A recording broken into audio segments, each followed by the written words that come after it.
ఈరోజు క్లాస్ ఓం నమో భగవతే వాసుదేవాయ. ఓం నమో భగవతే వాసుదేవాయ.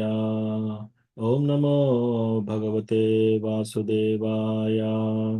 నారాయణం నమస్కృత్య నరం చైవ నరోత్తమం దేవీం సరస్వతీం వ్యాసం తతో జయం ఉదీరయేత్. नष्टप्रायेष्वभद्रेषु नित्यं भागवतसेवया भगवति उत्तमश्लोके भक्तिर्भवति नैष्टिकी। ॐ अज्ञानतिमिरान्धस्य ज्ञानाञ्जनाशलाकया चक्षुरुन्मीलितं येन तस्मै श्रीगुरवे नमः। श्रीचैतन्यमनोभीष्टं स्थापितं येन भूतले स्वयं रूपा कदा मह्यं ददाति स्वपदान्तिकं। वन्देऽहं श्रीगुरोः श्रीयुतापदकमलं श्रीगुरून् वैष्णवांश्च श्रीरूपं साग्रजातां सहगना रघुनाथान्वितं तं सजीवं साद्वैतं सावधूतं परिजनसहितं कृष्णचैतन्यदेवं श्रीराधा कृष्णपादान् सहगना ललिता श्रीविशाखान्वितांश्च। हे कृष्णा करुणा सिंधो दीनबंधो जगत्पते गोपेशा गोपिका कांता राधा कांता नमोस्तुते।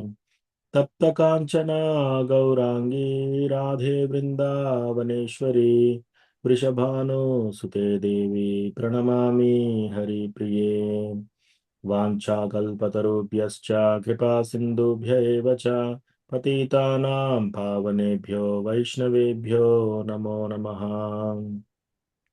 श्रीकृष्ण चैतन्य प्रभु नित्यानंदा श्री अद्वैत गदाधरा श्रीवासादि गौरभक्तवृंदा।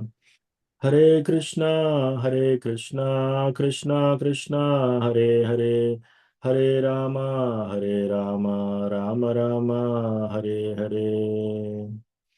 ऋणादपि सुनीचेन तरोरपि सहिष्णुना मानिना मानदेन कीर्तनीय सदा हरिः। कथञ्चन स्मृते यस्मिन् दुष्करं सुकरं भवेत् विस्मृते विपरीतं स्यात् श्रीचैतन्यं नमामि तम्। संसारदुःखजलधौ पतितस्य कामा क्रोधादिनक्रमकरे कबलीकृतस्य दुर्वासना निगडितस्य निराश्रयस्य चैतन्यचन्द्र मम देहि पदावलम्बम्। చైతన్యచంద్ర మమ దేహి పదావలంబం. హరే కృష్ణ భక్తులందరికీ స్వాగతం. ఈరోజు శ్రీమద్ భాగవతం కథకి క్లాస్కి మీ అందరికీ ఆహ్వానం. అలాగే మీరందరు కృష్ణ కథ వినడానికి వచ్చారు. సో మీ అందరికీ నా యొక్క దండవత్ ప్రణామం. हरे कृष्ण प्रभु जी धन्यवाद प्रणाम। हरे कृष्ण प्रभु जी प्रणमालो। దండవత్ ప్రణామం. हरे कृष्ण प्रभु जी प्रणाम। हरे कृष्ण प्रभु దండవత్ ప్రణామం. దండవత్ ప్రణామం. ఆదర్శ ప్రభుపాద. సో ఈరోజు మనకు అసైన్ చేసిన వర్స్ వచ్చేసి శ్రీమద్ భాగవతం 3వ స్కందం 4వ చాప్టర్ 34వ వర్స్. 3, 4, 34.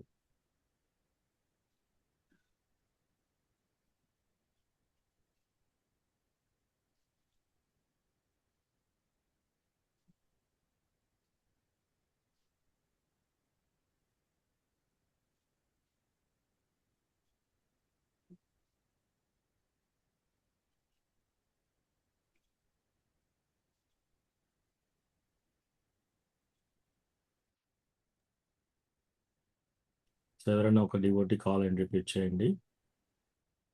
శ్రీమద్ భాగవతం 3, 4, 34.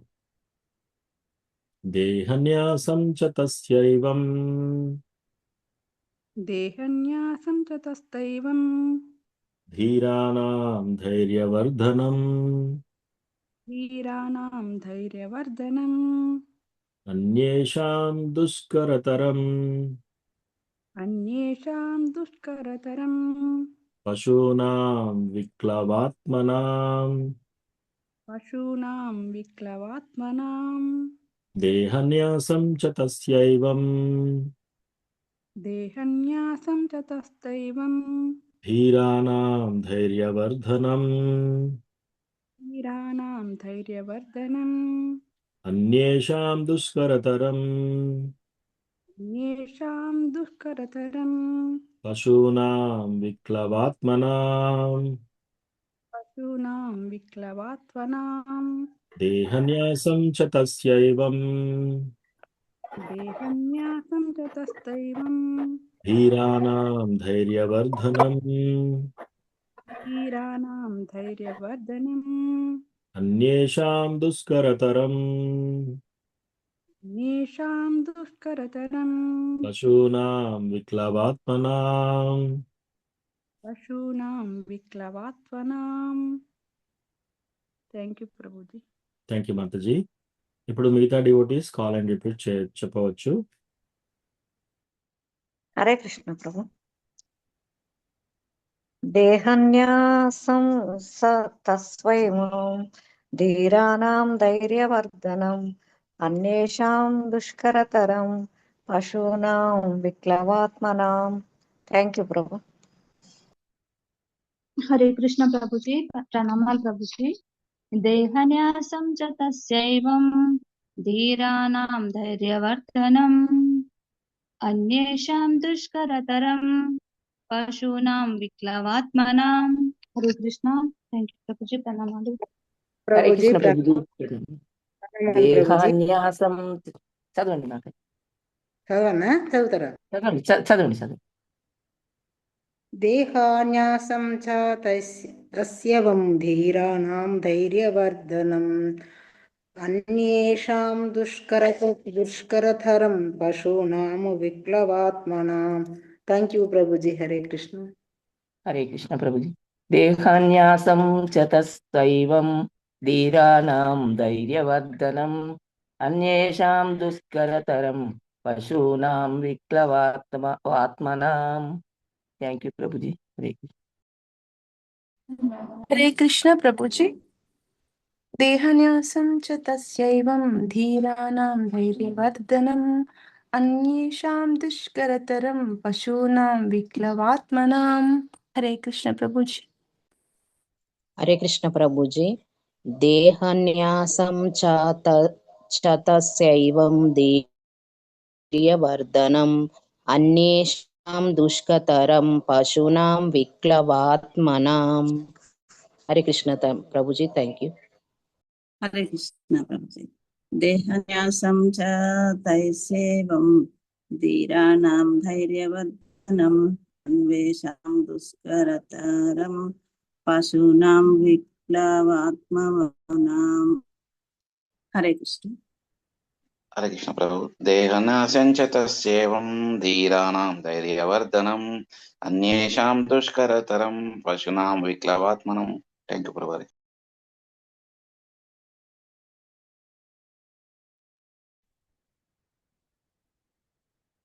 హరే కృష్ణ ప్రభుజీ. ప్రణామాలు.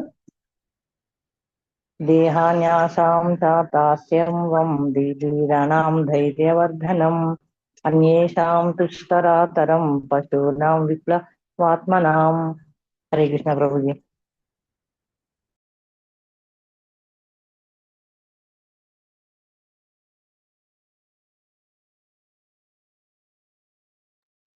Hare Krishna. Thank you so much. So ఈరోజు శ్లోకం వచ్చేసి శ్రీమద్ భాగవతం 3:4-34. దేహన్యాసం చ తస్యైవం ధీరానాం ధైర్యవర్ధనం అన్యేషాం దుష్కరతరం పశూనాం విక్లవాత్మనాం. Translation and purport by His Divine Grace A.C. Bhaktivedanta Swami Srila Prabhupada. Srila Prabhupada ki Jai. The Lord's glorious acts and His acceptance of various transcendental forms for the performance of extraordinary pastimes in the mortal world are very difficult for anyone other than His devotees to understand. And for the beasts, they are simply a mental disturbance. Tatparyamu. భగవానుని మహిమాన్వితమగు భగవానుని మహిమాన్వితములగు లీలలు మరియు మర్త్యలోకమునందు అసాధారణమగు లీలలను కావించుటకై వివిధములగు దివ్య రూపములను అతడు గ్రహించుట ఎనునవి అతని భక్తులకు తప్ప అన్యులకు దురవగ్రాహ్యములై యున్నవి. పశుప్రాయులకు అవి కేవలం మనోవికల్పితత్వము అనే కారణములు. సో ఇక్కడ ఏం చెప్తున్నారంటే, భగవంతుని యొక్క అద్భుతమైన లీలలు, భగవంతుడు లీల చేయడానికి చాలా రకరకాల రూపాలు దాల్చుతున్నాడు అనమాట. ఒకసారి నరసింహావతారంలో వచ్చారు, ఒకసారి వరాహ అవతారంలో వచ్చారు, ఒకసారి కూర్మ అవతారంలో, ఒకసారి పరశురామ అవతారంలో. అద్భుత రూపం. ఎందుకని? చాలా గొప్ప గొప్ప లీలలు చేస్తున్నాడు అన్నమాట ఈ యొక్క మర్త్యలోకంలో. ఇవన్నీ భక్తులకు సాధారణంగా అర్థమైపోతాయి. భగవంతుడు ఎందుకు వస్తున్నాడు, ఎందుకు లీల చేస్తున్నాడు, ఇవన్నీ చక్కగా అర్థమవుతుంది. కానీ ఎవరైతే పశువులాగా ఉంటారో వాళ్ళకి మాత్రం ఇదంతా ఒక మెంటల్ డిస్టర్బెన్స్ లాగా ఉంటుంది అనమాట. మెంటల్ డిస్టర్బెన్స్ అంటే వాళ్ళకి ఫస్ట్ ఆఫ్ ఆల్ ఇవేమీ అర్థం కావు. ఇదంతా కల్పితాలని కొందరు అనుకుంటారు. ప్లస్ వాళ్ళకు కూడా మైండ్ డిస్టర్బ్ అయిపోతుంది అనమాట ఇవన్నీ చూస్తుంటే. ఎవరికి? పశువుల్లాగా ఉన్న అభక్తులకి. రైట్? సో చాలా హెవీ వర్డ్స్ వాడారు ఇక్కడ. సో దీని అర్థం ఏంటంటే, భక్తులకు చాలా సులభంగా అర్థమవుతుంది భగవంతుడు ఎందుకు వస్తున్నాడు ఏంటి అనేది. సో మనకి శ్రీమద్ భగవద్గీతలో కూడా కృష్ణ భగవానుడు చెప్పాడు కదా, భగవద్గీత 11వ చాప్టర్ 54వ వర్స్లో, భక్త్యాత్వనన్యయా శక్యా అహం ఏవం విధోర్జున జ్ఞాతుం ద్రష్టుం చ తత్వేన ప్రవేష్టుం చ పరంతప. ఓ అర్జున, నేను ఎవరికైనా అర్థం కావాలంటే అది ఓన్లీ భక్తియుత సేవ ద్వారానే నేను అర్థం కాగలుగుతాను. ఇప్పుడు నీ ముందట నేను ఎలా అయితే నిలిచి ఉన్నానో నువ్వు నన్ను డైరెక్ట్గా చూడగలుగుతున్నావు. అదేవిధంగా భక్తియుత సేవ ద్వారానే నేను అర్థమవుతాను. దీంట్లోనే నా యొక్క రహస్యమైన ఈ యొక్క తత్వాన్ని అర్థం చేసుకోగలుగుతారనమాట. సో అందుకే చూసారా, ఇప్పుడు మహాత్మా గాంధీ చూశారు. మనకు మహాత్మా గాంధీ ఏం చేశాడు? ప్రతిసారి ఆయన ఎక్కడికి వెళ్ళినా కూడా భగవద్గీత పట్టుకొని ఉంటున్నాడు, అహింస బోధిస్తున్నాడు. రైట్? సో భగవద్గీత అంతా చదివాం మనము. ఇదంతా చూసిన తర్వాత కృష్ణ ఎక్కడన్నా హింస కాదు అహింస. అర్జునుడు ఏం చేస్తున్నాడు ఇక్కడ? నేను అహింసగా ఉంటాను, నేను యుద్ధం చేయను అని చెప్తున్నాడు. భగవద్గీత అంతా విన్న తర్వాత మళ్ళీ ఆయన యుద్ధం చేశాడు, అందరినీ సంహరించాడు. సో అహింసా రూపంలో ఉన్నాడా? సో మహాత్మా గాంధీ సైతం ఆయనకు అర్థం కాలేదు. ఎందుకు? ఆయన కృష్ణ భగవానుని భక్తుడు కాడు కాబట్టి. ఇంకొకటి, మన first president of India Sarvepalli Radhakrishna. ఆయనే సాంస్క్రిట్ అవన్నీ వచ్చు అతనికి. పండితుడు, కొన్ని పుస్తకాలు రాశారు, ఇవన్నీ చేశారు, చాలా చదువుకున్న విద్వాంసుడు. ఆయన భగవద్గీత అంతా చదివేసి ఏం చెప్తున్నాడు? ఇవన్నీ శ్రీల ప్రభుపాద్ చెప్పారు. ఆయన భగవద్గీత అంతా చదివేసి, మీరు భగవద్గీతని ఏ విధంగానే అర్థం చేసుకోవచ్చు, ఎక్కడైనా ఉపయోగించవచ్చు, ఏ విధంగా మీకు ఎలా అనిపిస్తే అలా తోచినట్టు తీసుకోవచ్చు అని అలాగే చెప్పాడు కృష్ణ. ఎక్కడన్నా ఎక్కడ చెప్పలేదు అలా. సో మరి మహాత్మా గాంధీ అటువంటి వాడికి అర్థం కాలేదు, plus Sarvepalli Radhakrishna president of India, అతనికి అర్థం కాలేదు. ఇంత విద్వాంసులకు, ఇటువంటి పండితులకే అర్థం కాకపోతే మరి మామూలు జనాల పరిస్థితి ఏంటి? ఎవ్వరికి కూడా అర్థం కాదు. నేను ఫస్ట్ టైం భగవద్గీత చదివినప్పుడు ఇది ఇంత క్లియర్గా ఉందేంటి? నేను చిన్నప్పటి నుంచి గుళ్ళోకి వెళ్తున్నాను, గుళ్ళోకి వెళ్ళి వీళ్ళు పూజారీస్ ఉంటారు కదా, ఆ పూజారీస్ ఏం చేస్తున్నారు? ఓకే, మీరు అక్కడికి వెళ్ళి టికెట్ కట్టండి, 500 116 116 టికెట్ కట్టేసి వచ్చేస్తే మీ మీద సహస్రనామ అర్చన చేస్తాం. సో ఈ ఫీజు కడితే ఈ పూజ చేస్తాం, ఆ ఫీజు కడితే ఈ పూజ చేస్తాం.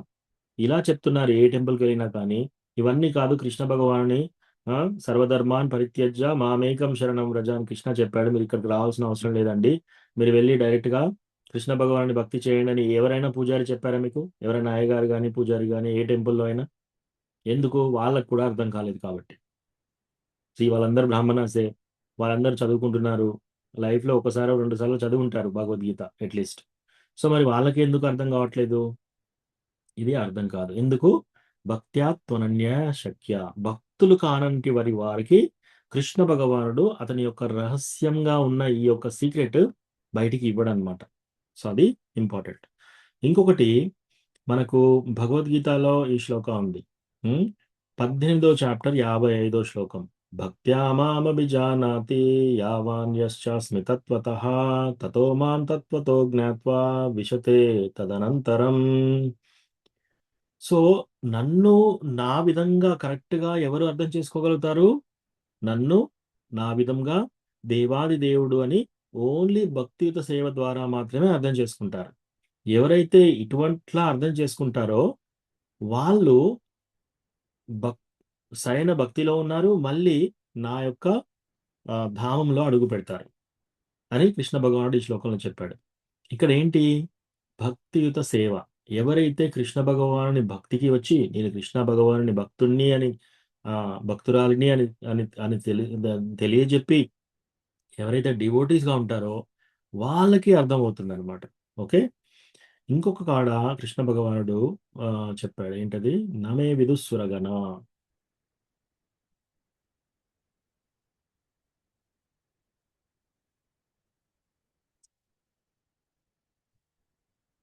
సో 10వ చాప్టర్లో 2వ శ్లోకంలో ఏం చెప్తున్నాడు కృష్ణ? నమే విదుస్సురగణ ప్రభవం నా మహర్షయ అహం ఆదిర్హి దేవానాం మహర్షీనాం చ సర్వశః. సో ఇది మీకు షేర్ చేస్తాను సో దట్ మీరు అందరూ, ఇవన్నీ భగవద్గీత నుంచే చెప్తున్నాను నేను.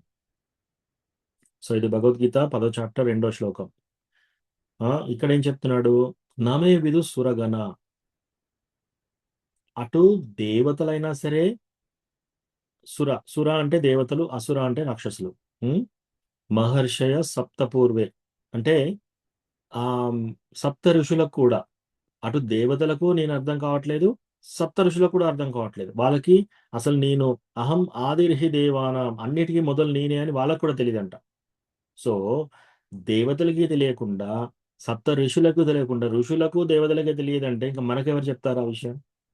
సో ఇక్కడ సీక్రెట్ ఏంటంటే ఓన్లీ శుద్ధ భక్తి, ఓన్లీ భక్తియుత సేవ ద్వారానే కృష్ణ అనేది ఎవరు అనేది తెలుసుకోగలుగుతారనమాట. ఇంకా ఇక్కడ ఏం చెప్తున్నాడు? మహర్షీనాం చ సర్వశః ఆదిర్హి దేవానాం మహర్షీనాం చ సర్వశః. వీళ్ళందరికీ కూడా నేనే మొదలు, ప్లస్ వీళ్ళందరికీ సోర్స్ కూడా నేనే. సోర్స్ అంటే వీళ్ళందరూ ఉండడానికి కారణం నేనే అని చెప్తున్నాడు కృష్ణ. ఎవరు? దేవతలు, మహర్షులు, సప్త ఋషులు.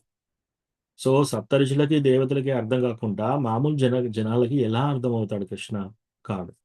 సో కృష్ణ అర్థం కావాలంటే ఓన్లీ ఒకటే ఒక రీజన్ ఏంటది? భక్తియుత సేవ చేయాలి. కృష్ణ భగవానుడు భక్తుడు కావాలి, ప్లస్ భక్తియుత సేవ అందించాలి. రెండు చేయలేదనుకోండి, మనం వచ్చి ఇట్లా కూర్చున్నా సరే మనకు అంతా అర్థం కాదు, ఏది మనకి రివీల్ కాదనమాట.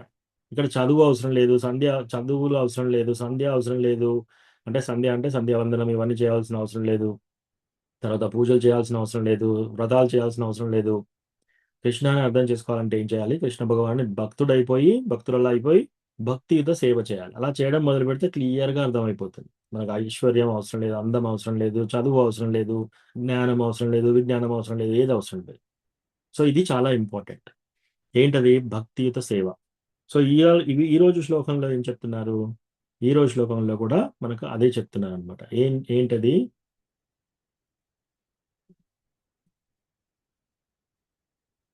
ఈ భగవంతుని యొక్క రకరకాల లీలలు చేయడానికి భగవంతుడు రకరకాల ఫామ్స్ లో వస్తున్నాడు, రూపాలు తీసుకొని వస్తున్నాడు అనమాట. భగవంతుడు వచ్చినప్పుడు ప్రతిసారి ఒక రూపంలోనే రాడు. ఒకసారి రామచంద్రగా వస్తున్నాడు, ఒకసారి నరసింహదేవిగా వస్తున్నాడు, ఒకసారి వామనదేవిగా వస్తున్నాడు, ఒకసారి పరశురామ్గా వస్తున్నాడు. ఇట్లా రకరకాలుగా కూర్మదేవ్, నరసింహదేవ్ ఇట్లా వచ్చి రకరకాల లీలలు చేస్తున్నాడు అనమాట ఈ మధ్యలోకంలో. ఇది భక్తులకి సులభంగా అర్థమవుతుంది, కానీ భక్తులు కానటువంటి వాళ్ళు ఏం చేస్తారట? ఇదంతా వాళ్ళకు ఒక మెంటల్ డిస్టర్బెన్స్ లాగా అయిపోతుంది.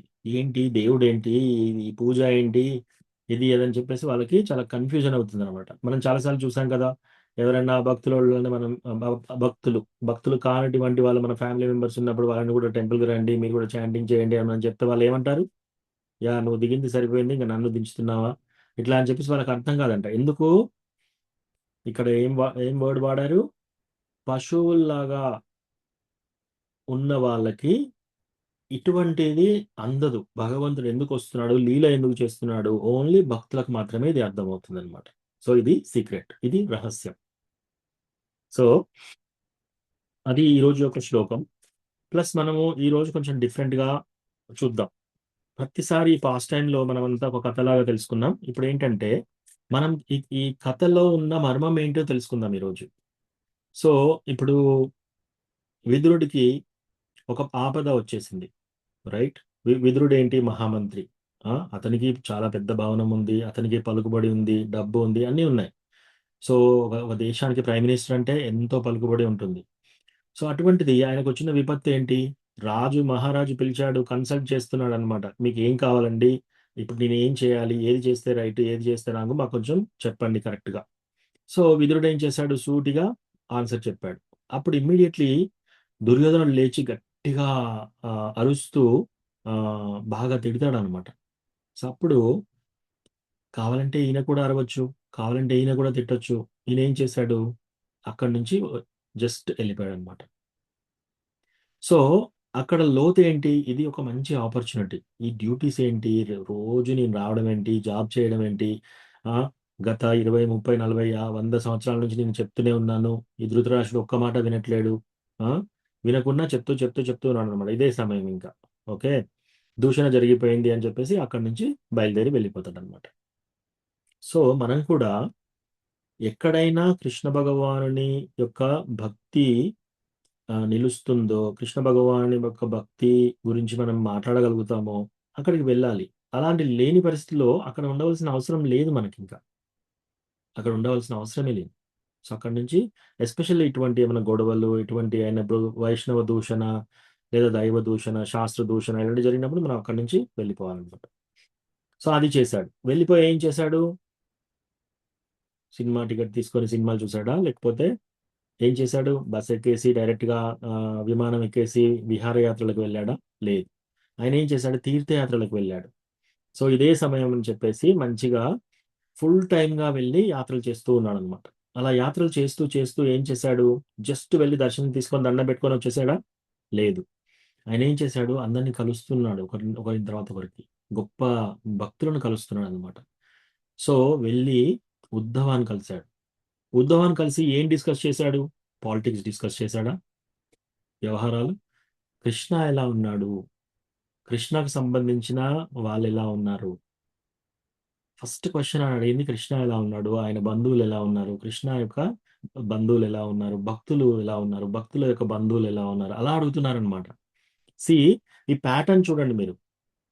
అతను ఏం చేశాడు, ఆపద వచ్చేసినప్పుడు ఇదే ఛాన్స్ అని చెప్పేసి తీర్థయాత్రలకు వెళ్ళాడు. తీర్థయాత్రలకు వెళ్ళేసి, మనం తీర్థయాత్ర అంటే వెళ్ళి డైరెక్ట్గా దండం పెట్టేసుకొని ఏదో చెరువు ఉంటుంది, ఆ చెరువులో స్నానం చేసేసి హడావుడిగా వచ్చేసి రావడం కాదు. అక్కడ ఎవరైనా డివోటీస్తో కూర్చొని మనం మాట్లాడాలి.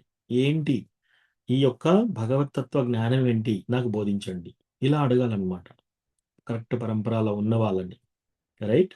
సో అదే విధుగా చేస్తున్నాడు. ఏ టాపిక్స్ మాట్లాడుతున్నాడు, మనకు నార్త్ ఇండియా వెళ్ళినా, సౌత్ ఇండియా వెళ్ళినా, ఈస్ట్కి వెళ్ళినా, తూర్పు, దక్షిణ, పడమర, ఉత్తర, ఎక్కడికి వెళ్ళినా సరే పాలిటిక్స్ మాట్లాడడానికి అందరూ దొరుకుతారు. కానీ ఎక్కడికి వెళ్ళినా సరే భగవంతుని గురించి, కృష్ణ యొక్క టాపిక్స్ గురించి ఓపెన్ చేయాలి మనం. అది చెప్పండి అని చెప్పాలి. సో మనము విదురుడు లాగా వెళ్ళినప్పుడు మనం కూడా అక్కడికి వెళ్ళి మనము తీర్థయాత్రలు చూసిన తర్వాతనైనా కూడా అక్కడ కూర్చొని ఎవరైనా భక్తులతో కూర్చొని కథ వినాలి. అది చేస్తున్నాడు ఇతను. ఓకే, ఇతను ఆ ప్రశ్న వేసినప్పుడు విదురుడు ఏం చేశాడు, విదురుడు ఈ ప్రశ్న వేసినప్పుడు ఉద్ధవుడు ఏం చేశాడు, ఆయన ఒళ్ళంతా ఒకటేసారి పులకించిపోయిందనమాట. కృష్ణ అనే శబ్దం వినగానే ఆయన కృష్ణ గురించి ఒక 45 నిమిషాల సేపు ఆయనకు నోట్లో మాట రావట్లేదు, శరీరం అంతా పులకింతగా ఇట్లా ఉండి ఆయన వెంట్రుకలన్నీ నిలబడిపోయి కళ్ళ నుంచి నీళ్ళు వచ్చేసేసి ఆయన మాట్లాడలేని పరిస్థితిలో అయిపోయాడు అనమాట. అంటే అంత స్మరణలో ఉన్నాడు అనమాట, కృష్ణ భగవాన్ స్మరణలో అంత డీప్గా వెళ్ళిపోయాడు. సో మనం కూడా ఎవరన్నా కృష్ణ గురించి చెప్పండి అంటే ఇమ్మీడియట్లీ మనము చాలా కుతూహలంగా ఉండాలి అక్కడ. కుతూహలంగా ఉండేసి చూడండి ఈరోజు భగవద్గీతలో ఈ శ్లోకం నేర్చుకున్నాను. ఈ శ్లోకం ద్వారా అర్థమైంది ఏంటంటే మనం ఓన్లీ భక్తులు అయితే తప్ప మనము కృష్ణను అర్థం చేసుకోలేం. సో మీరు కూడా భక్తులు కండి. మీరు భక్తులు అవుతే మీకు కృష్ణ అర్థం అవుతాడు. అట్లా. సో అది లేకపోతే మనకి ఏదైనా పాస్ట్ టైం విన్నాము రీసెంట్‌గా ఎవరైనా క్లాస్ చెప్పేటప్పుడు గాని, మనం ఏదైనా భగవంతుడి యొక్క లీల విన్నాం. ఆ లీల ఇంకొకరికి చెప్పండి. సో అట్లా కృష్ణ గురించి ఇతను అడుగుతున్నాడు. కృష్ణ నుంచి ఆయన తలుచుకుంటున్నాడు. తలుచుకొని ఆ ప్రేమ ప్రకంపనలోకి వెళ్ళిపోయాడు ఒక 45 నిమిషాలు. ఒక ముహూర్తాల పాటు. ఆ తర్వాత తేరుకొని ఆయన మొత్తం కృష్ణ భగవానుడి లీల అంతా అతను కృష్ణ ఎలా జన్మించాడు? అసలు ఎందుకొచ్చాడు? ఆయనకి జన్మ అంటూ లేదు. మళ్ళీ జన్మ వచ్చింది. జన్మ తీసుకున్నాడు. అలాగే కాకుండా ఒక మామూలు వాళ్ళ ఫ్రెండ్స్ అందరితో ఎలా ఆడుకున్నాడు? పిల్లన గురువు ఎలా వాదించాడు? ఇవన్నీ తలుసుకుంటున్నాడనమాట. గోపీస్‌తో ఎలా ఆయన లీలలు చేశాడు? కాళియా సర్పం పైన ఎలా డాన్స్ చేశాడు? రకరకాల ఆహ్, రాక్షసులని డీమన్స్‌ని ఎలా సంహరించాడు? ఇవన్నీ తలుచుకుంటున్నాడనమాట. అంటే స్మరణ. సో, మన మైండ్‌లో భగవంతుని స్మరణ ఎంత ఉంటే అంత హ్యాపీగా మనం ఉంటాము. రెండోది మనకి అనర్థాలు ఎక్కువ పీడించవు. ఇప్పుడు మన మైండ్‌లో ఓకే. వస్తున్నాం, టెంపుల్‌కొస్తున్నాం, దర్శనం చేసుకుంటున్నాము, క్లాస్ వింటున్నాము, వెళ్తున్నాం. వెళ్ళి మళ్ళీ ఒక్కరున్నప్పుడు లేదా మళ్ళీ మనము ఇంకా ప్రపంచ వ్యవహారాలతో మనం డీల్ చేసేటప్పుడు సడెన్‌గా కోపం వస్తుంది. లేదా సడెన్‌గా కామ, క్రోధ, లోభ, మోహ, మద, మాత్సర్యాలన్నీ బయటకొస్తూ ఉంటాయి. అవి ఎందుకొస్తున్నాయంటే మనం వాటి గురించి ఆలోచిస్తున్నాం. మన మైండ్‌లో వాటికి స్థానం ఇస్తున్నాం. ఆ మైండ్‌లో మనం వాటికి స్థానం ఇస్తున్నాం కాబట్టి ఇంకా అది ఎక్కువగా బలపడుతుందనమాట. సో, దాన్ని మనము నివారించడం కోసం ఏం చేయాలి? కృష్ణ స్మరణ పెంచుకోవాలి. కృష్ణ భగవానుడి తలంపు, కృష్ణ భగవానుడి యొక్క లీల ఎవ్వరితో మాట్లాడినా సరే, మీరు మాట్లాడినంత సేపు 100% కృష్ణ భగవానుడి టాపిక్ ఉండాలక్కడ. హరే కృష్ణ మాతాజీ మీరెలా ఉన్నారు? ఏం చదివారు ఈరోజు భాగవతంలో? మీకు భాగవతంలో చదివింది ఏది చాలా బాగుంది చెప్పండి నాకు. హరే కృష్ణ ప్రభుజీ మీరెలా ఉన్నారు? మీరు ఇంతకుముందు క్లాస్ అటెండ్ అయ్యారు గదా! ఆ క్లాస్‌లో మీకు నచ్చిన టాపిక్స్ ఏంటి? కృష్ణ గురించి చెప్పినయి మీకు మీ హృదయానికి ఏవి తగిలాయి? అది చెప్పండి నాకు. మీ రియలైజేషన్స్ ఏంటి? ఆ! అట్లా. సో, ఈ డిస్కషన్స్ ఉండాలన్నమాట. పరస్పర కథాను. సో, బేసికల్‌గా ఇద్దరు డివోటీస్ కూర్చున్నప్పుడు ఇవి మాట్లాడుకోవాలన్నమాట. సో, ఇది మాట్లాడినప్పుడు కృష్ణ చైతన్యంలో ఉన్నట్టు అర్థం. రైట్? సో, అట్లా డిస్కస్ చేస్తున్నారు వీళ్ళిద్దరు. అదంతా డిస్కస్ చేసిన తర్వాత అవన్నీ చెప్తూ ఆహ్, ఇతనికి అవన్నీ వివరించిన తర్వాత కృష్ణ ఈవెన్ బ్రహ్మకి చెప్పని విషయాలు కూడా ఉద్ధవుడికి చెప్పాడు. శ్రీమద్ భాగవతం ద్వారా. అతనికి చతుశ్లోకి భాగవతం చెప్పాడు 4 శ్లోకాలలో. బ్రహ్మ చాలా ఇంటెలిజెంట్. అర్థం చేసుకున్నాడు భాగవతం మొత్తం. కానీ భాగవతంలో అతనికి చెప్పని విషయాలు కూడా ఉద్ధవుడికి చెప్పాడు. ఎందుకు? ఉద్ధవుడు ఇంకా చాలా లోతైన భక్తుడు కాబట్టి. సో, ఇప్పుడు ఏంటి విదురుడు ఏం చేశాడు? విదురుడు చాలా పెద్దవాడు. అప్పటికే ముసలితనం వచ్చేసింది. ఆ! ఆహ్, ఉద్ధవుడి యొక్క తండ్రి పొజిషన్‌లో తండ్రి యొక్క వయసులో ఉంటాడు. సో, ఇప్పుడు విదురుడు ఏం చేస్తున్నాడు? నాకు మీరు ఇది చెప్పండి భాగవతం కృష్ణ గురించి ఈ భాగవతం నాకు ఎక్స్‌ప్లెయిన్ చేయండి అని చెప్తుంటే, లేదు నేను కరెక్ట్ పర్సన్ కాదు మీకు మైత్రేయ చెప్తాడు. ఎందుకంటే మైత్రేయ కూడా కొంచెం ఏజ్‌లో పెద్దవాడు. సో, ప్లస్ నేను, మైత్రేయ ఇద్దరున్నప్పుడు కృష్ణ మా ఇద్దరికీ అంతా వివరించి చెప్పాడు. ఆ వివరించి చెప్పినప్పుడు కూడా ఉద్ధవకి అతనికి అర్థమైన లోతు చాలా ఎక్కువగా ఉందన్నమాట. ఇప్పుడు ఒకే క్లాస్‌లో మనం మాట్లాడినప్పుడు కూడా ఒక్కొక్క డివోటీ ఒక్కొక్క లోతులో తీసుకుంటారు ఏ విషయమైనా కొందరేంటంటే చాలా ఈజీగా తీసేసుకుంటారు. ఇట్లా ప్రభుపాద చెప్తూ ఇది మానేయాలంటే ఇమ్మీడియేట్‌గా మానేస్తారు. ప్రభుపాద ఈ విధంగా చెప్పాడా? యెస్ మనం ఇలా చేయాలి. గురు మహారాజ్ ఈ విధంగా చెప్పాడా? యెస్ ఇలా చేయాలి. టెంపుల్ ప్రెసిడెంట్ ఈ ఇన్‌స్ట్రక్షన్ ఇచ్చాడా? యెస్ ఇలా మనం చేద్దాం. లేదా ఈ డివోటీ ఇలా చెప్పాడా? మనం చేద్దాం. సో, అట్లా ఇమ్మీడియేట్‌గా చాటింగ్ తీసుకుంటారు. అన్నీ ఫాస్ట్‌గా చేసేస్తారు. కొందరికి చాలా టైం పడుతుందన్నమాట. సో, అట్లా ఆహ్, ఇంకొక కాడ ఇక్కడ ఏంటి ఒక ఒక ఆహ్, ఈ యాదవులందరూ ఏం చేస్తారంటే ఒకసారి హేళనగా జోక్ చేస్తూ సాధువుల దగ్గరికి వెళ్ళేసి ఒక మగవాడికి చీర కట్టేసి దిండు పెట్టేసి కడుపులో ఇతనికి మగ బిడ్డ పుడుతుందా, ఆడబిడ్డ పుడుతుందా చెప్పండి అని. సో వాళ్ళకి తెలిసిపోతుంది, అర్థమవుతుంది ఆ సేజెస్కి. వీళ్ళు వీళ్ళు పరాచకం ఆడుతున్నారని చెప్పేసి అని వాళ్ళు శాపం ఇస్తారనమాట. సో దీంట్లో మనం అర్థం చేసుకోవాల్సిన రహస్యం ఏంటంటే, ఎప్పుడు కూడా మనం డివోటీస్ని అపహాస్యం చేయకూడదు, పారిహాస్యం చేయకూడదు. డివోటీస్తో అంటే ఆట పట్టించడం కానీ అలా. అంటే ఉద్దేశం మంచిదైతే పర్వాలేదు, క్యాజువల్గా మనం డివోటీస్తో కూడా హ్యాపీగా ఉండాలి. ఎస్పెషల్లీ ప్రభుస్ ఎవరన్నా క్లోజ్గా ఉన్నప్పుడు మనం జోక్స్ చేసుకోవాలి కూడా, హ్యాపీగా ఉండాలి. సేమ్ థింగ్ మాతాజీస్ ఎవరన్నా క్లోజ్గా ఉన్నప్పుడు వాళ్ళు కూడా నవ్వుకోవాలి, అని చేయాలి. కానీ అదే పదిగా ఇతను తెలుసా లేదా, ఈయనకి టెస్ట్ చేద్దాం రైట్ అని చెప్పేసి వీళ్ళు ఏం చేశారు, డైరెక్ట్గా ఒక మగవాడికి చీర కట్టేసి ఈయనకు మగబిడ్డ ఆడబిడ్డ పుడుతుందా చూడండి, డైరెక్ట్గా అది ఏంటంటే ఇంకా వాళ్ళని హేళన చేయడం. సో అలా చేశారు, అందుకని వాళ్ళకి పెద్ద శాపం వచ్చింది. సో ఇలాంటివి మనము యాజ్ డివోటీస్ మనం ఇవన్నీ తెలుసుకోవచ్చు అనమాట. సో ఇప్పుడు మనకి దర్శన్ టైం అయినట్టుంది.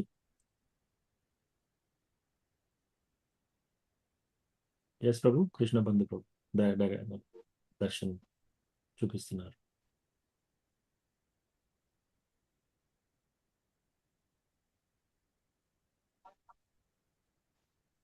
हरे कृष्णा प्रभु जी, दंडवत प्रणाम। दंडवत प्रणाम प्रभु, हरे कृष्णा।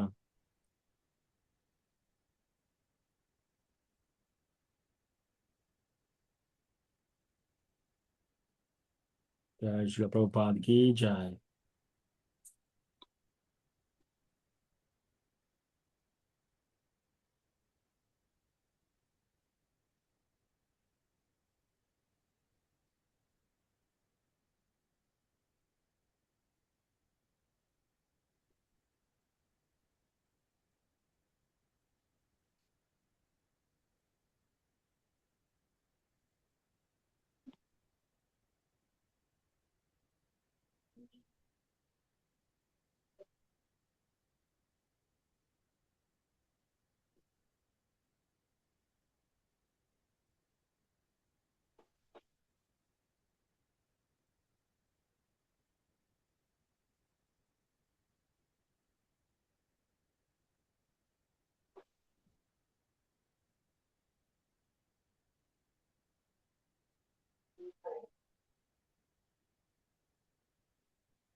की जय।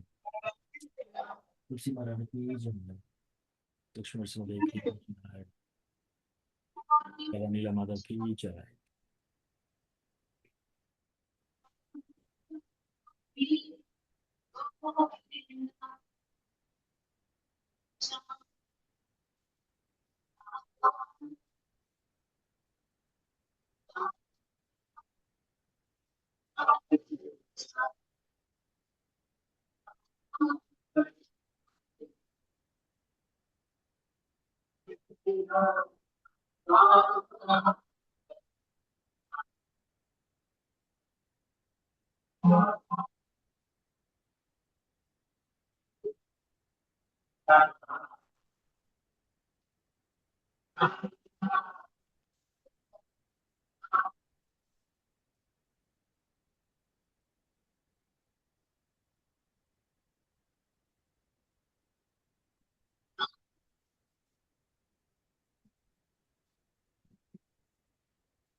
హరే కృష్ణ.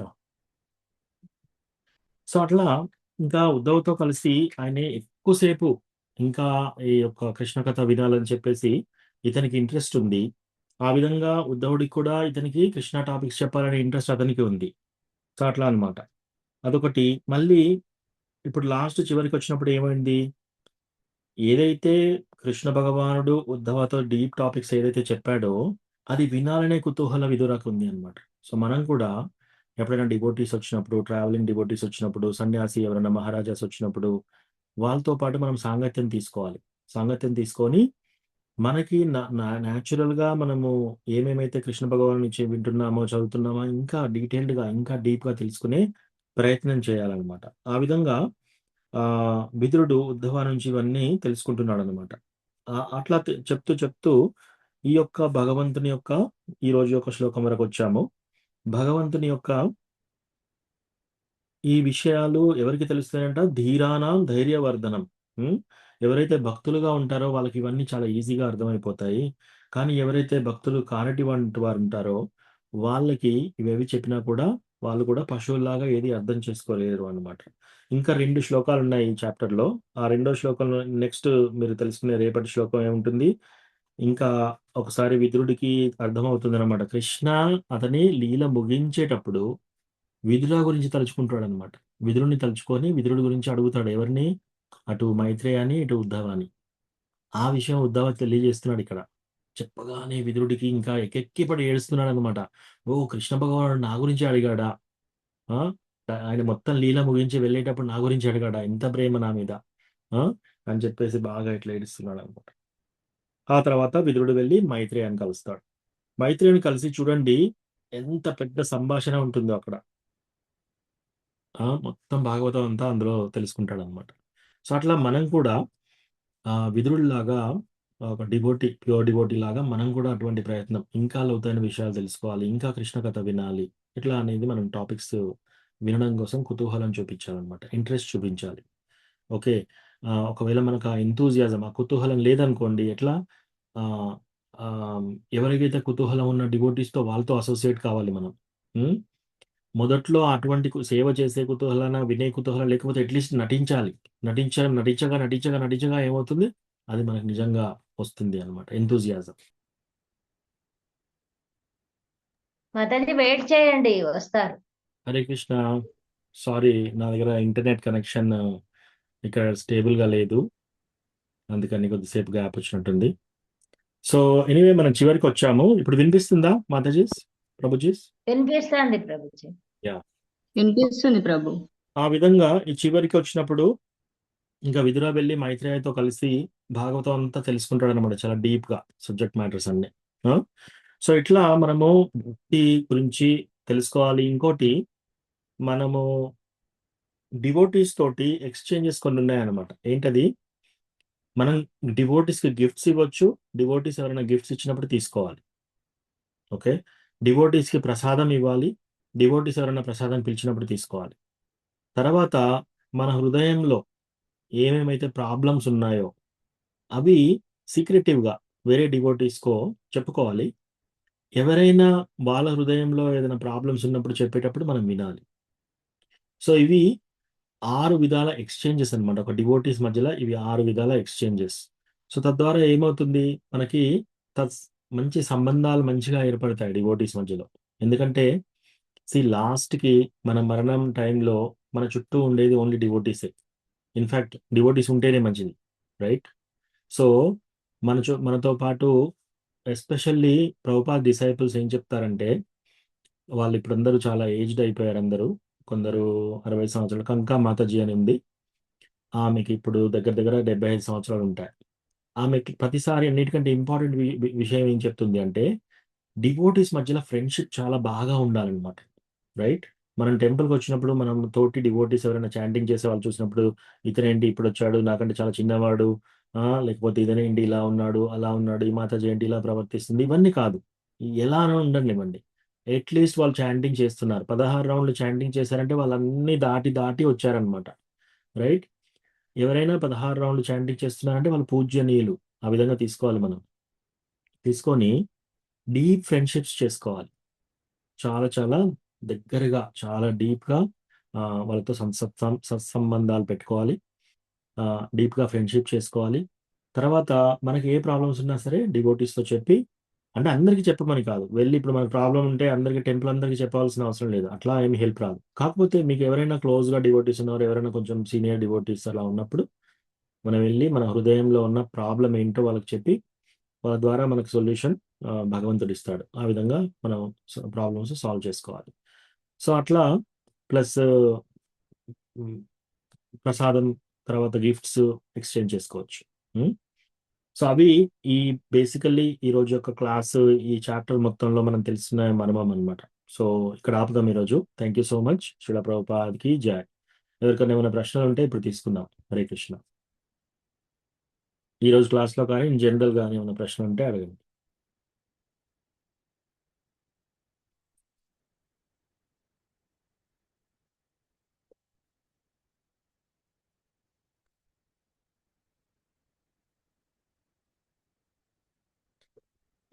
హరే కృష్ణ ప్రభుజీ. ప్రణామాలు ప్రభుజీ. ప్రణామం రాధా గౌరాంగి మాతాజీ. ప్రభుజీ, మనకి డివోటీస్ కి కష్టాలు మనం డివోషనల్ లో ముందుకు వెళ్ళడానికి వస్తాయా ప్రభుజీ, లేకుంటే మనం చేసే అఫెన్స్ వలన వస్తాయా? ఓకే, డివోటీస్ కి కష్టాలు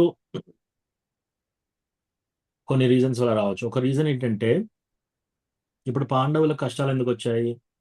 పాండవులు ఎంత గొప్ప డివోటీసో ప్రపంచానికి చాటి చెప్పడానికి వాళ్ళకు అటువంటి కష్టాలు చవి చూశారు వాళ్ళు. అంటే ఒక భక్తుడిని లేదా భక్తురాల్ని గ్లోరిఫై చేయాలనుకున్నాడు అనుకో కృష్ణ, అప్పుడు వాళ్ళకు కొన్ని కష్టాలు వస్తాయి. అదొక రీజన్. రెండో రీజన్ మీరే చెప్పారు ఆల్రెడీ.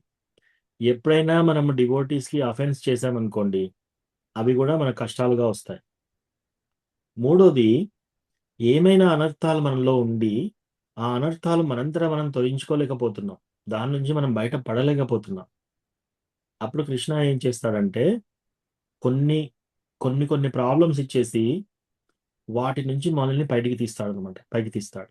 ఇప్పుడు ఫర్ ఎగ్జాంపుల్, మనకు అటాచ్మెంట్స్ ఎవరి మీద బాగా అటాచ్మెంట్ పెరుగుతుంది వాళ్ళతోటి, మనంతటా మనం అటాచ్మెంట్ నుంచి, ఆ సంగత్వం నుంచి బయటికి రాలేకపోతున్నాం. అప్పుడు కృష్ణ ఏం చేస్తాడు, కొన్ని విషయాల పట్ల మనల్ని దూరం చేసే అవకాశం కూడా ఉంది. సో అట్లా దూరం అయినప్పుడు ఏమవుతుంది, మనం ఆటోమేటిక్గా మళ్ళీ నిస్సంగత్వంలోకి వచ్చేసి భక్తిలోకి ఎక్కువ వచ్చేస్తాం. సో అట్లా. సో రకరకాల రీజన్స్. జనరల్గా నార్మల్గా చిన్న డివోటీస్కి, సింపుల్ డివోటీస్కి, ప్యూర్ డివోటీస్కే ఇస్తాడు కృష్ణ బాగా కష్టాలు. అది కూడా వాళ్ళు కోరితేనే. ఇప్పుడు ఫర్ ఎగ్జాంపుల్ హిస్ హోలీనెస్ ఒక పాస్ట్ టైం ఉంది.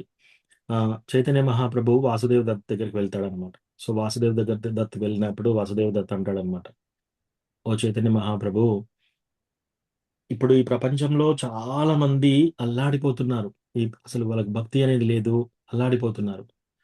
వాళ్ళందరి చెడు కర్మ నాకు ఇచ్చేసేయండి. వాళ్ళందరినీ మీతో పాటు గోలోక బృందానికి తీసుకెళ్ళండి.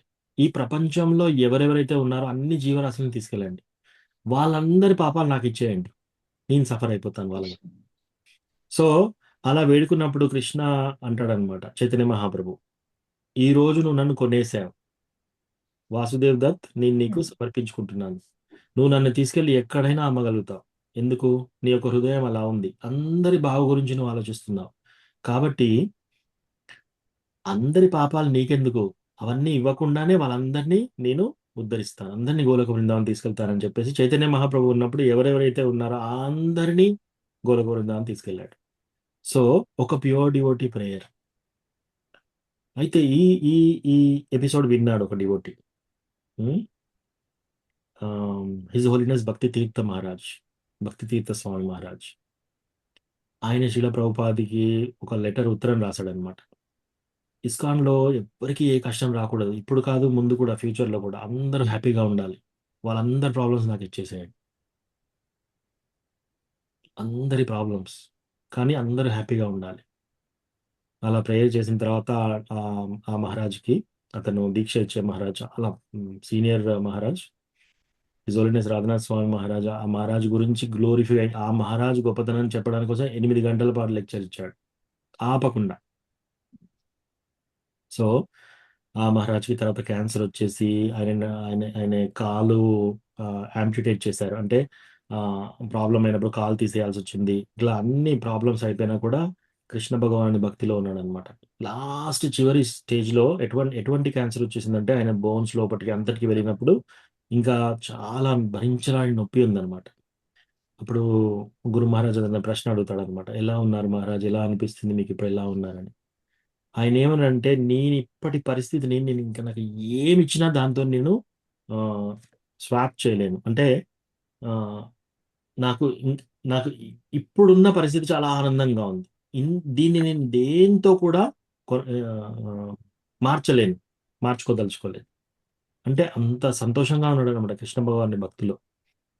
సో అటువంటి తీవ్రమైన కష్టాలు వాళ్ళ గ్లోరీస్ చెప్పడం కోసం కృష్ణ కొందరికి ఇస్తాడు, అది ప్యూర్ డివోటీస్కి. మామూలుగా ఇతరత్ర చిన్న సింపుల్ డివోటీస్కి ప్రాబ్లమ్స్ ఎందుకు వస్తున్నాయంటే, ఒకటి డివోటీస్ మన వైష్ణవ అపరాధ చేయడం వల్ల, కానీ ఇంకొకటి మన కర్మ అంతా పోతుంది, కానీ కొంత ప్రారబ్ధ కర్మ ఉంటుంది. ఈ జన్మలో మనకు ఈ జన్మలో ఈ యొక్క ప్రాబ్లమ్స్ నీకు రావాలి అని ఆల్రెడీ రాసి పెట్టింది అనుకోండి, మన మిగతా కర్మ అంతా తీసేస్తాడు దీక్ష అయినప్పుడు, మన భక్తిలోకి వచ్చినప్పుడు. కానీ ప్రారబ్ధ కర్మ ఉంటుంది, ఆ ప్రారబ్ధ కర్మ కూడా యాక్ట్ అవుతుంది. దాంతోపాటు కష్టాలు, మనకి ఆ కష్టాలు ఆల్రెడీ రాసిపెట్టి ఉన్నాయి, అవి వస్తున్నాయి. సో ఇవి మాతాజీ రీజన్స్. ఈ విధాలుగా మనకు డివోటీస్కి ప్రాబ్లమ్స్ రావడం. థ్యాంక్ యూ ప్రభుజీ. హరే కృష్ణ. ఇంకేమైనా ప్రశ్నలు ఉన్నాయి? ప్రభుజీ Hare Krishna, please accept my humble blessing. Karunamaya Krishnamurthy ప్రభు. ప్రభుజీ ఇప్పుడు మనకు 10.2 దేవతలకు మహర్షులకే ఈ విభూతులు అర్థం కాదని చెప్పేసి కృష్ణ అన్నారు. మరి దేవతలు కృష్ణ చైతన్యంలో ఉండరా ప్రభుజీ, మహర్షులు గాని? ఎస్, అంటే దేవతలకి వాళ్ళు భక్తులే, కానీ వాళ్ళు కర్మ మిశ్రా భక్తులు.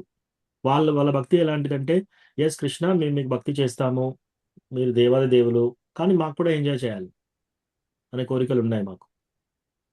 సో ఈ దేవతలందరూ అటువంటి వాళ్ళు అనమాట. వాళ్ళు ఏంటి, ఎస్ కృష్ణ దేవాది దేవుడు అని తెలుసుకుంటారు, కృష్ణ కూడా భక్తి ఉంది, కానీ వాళ్ళకు కూడా కొన్ని కోరికలు ఉన్నాయి, ఆ కోరికలు తీర్చుకోవాలి.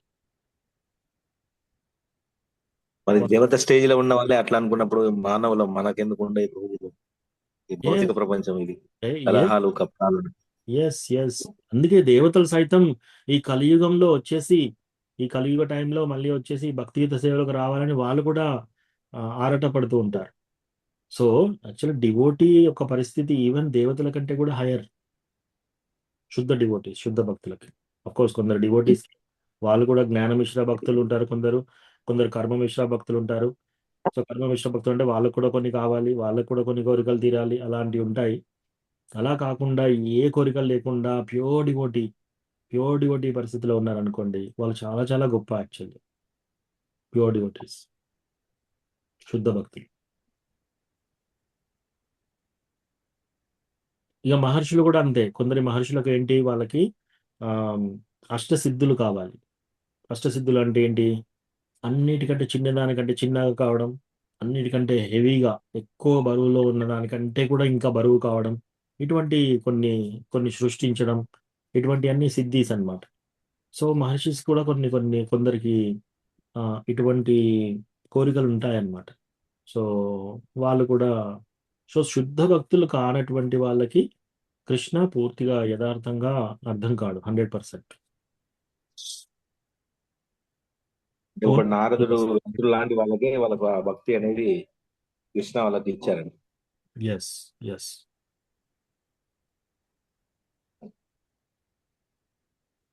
ఓకేనా ప్రభు? ఓకే ప్రభు, థ్యాంక్ యూ. హరే కృష్ణ. ఓకేనా, ఇంకేమైనా ప్రశ్నలు ఉన్నాయా? హరే కృష్ణ ప్రభు, ధన్యవాదాలు. ధన్యవాదాలు రాధా ప్రియజన మాతాజీ, దండోత్ప్రణామం.